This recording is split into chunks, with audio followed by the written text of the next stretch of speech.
Agora, domingo, dia 30 de maio, se realiza em Pelotas o segundo campeonato internacional de kickbox entre Brasil e Uruguai e também o sexto campeonato Garra de Tigre de kickbox e a disputa do título gaúcho 2010 de full contact.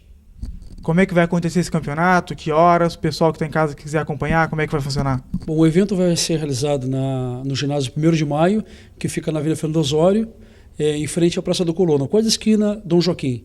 A partir das 18 horas começam os combates. Bom, vai se realizar a disputa do título internacional entre Brasil versus Uruguai e também a disputa do título gaúcho entre algumas cidades que estão se fazendo presente neste evento. O evento está preparado para se acontecer a partir das 18 horas e se estenderá durante todo o tempo.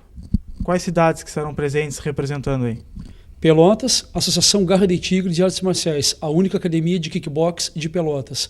Depois Bagé, Academia Força e Saúde, Pinheiro Machado, Academia Contato, Candiota, Academia Buquê e Curiú, Garibaldi e Bento Gonçalves, Academia Combate, Associação Uruguaia de Kickbox e Full Contact, equipe Paulo Godoy do Uruguai e mestre Martim Lopes. Olha, já venho fazendo um trabalho aqui na cidade junto com o Chico Leandro.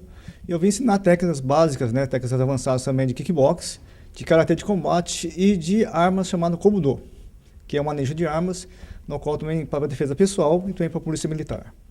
E agora, falando do campeonato domingo, vai estar presente lá, vai comparecer? Isso, vai ter o campeonato domingo agora.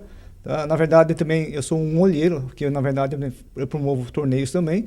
E também tem um aluno também que participa do campeonato do Japão, um K1 Max chamado Danilo Zanolini. Então, futuramente, os nossos campeões aqui do estado poderão participar do intercâmbio Brasil-Japão. E a expectativa para esse campeonato agora? Olha, as melhores possíveis, porque aqui, na verdade, em Pelotas, quem domina a região de kickbox é o mestre Leandro. Então, os alunos deles estão preparados e futuramente serão futuros campeões mundiais.